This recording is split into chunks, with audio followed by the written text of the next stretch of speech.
नैहर में और नैहर में सीखा सहूर चिरई तोहे बालम ले जइहा जरूर चिरई।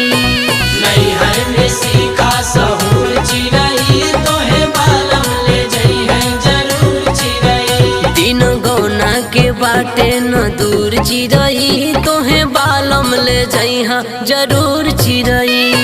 नैहर में सीखा सहूर चिरई तोहे बालम ले जइहा जरूर चिरई।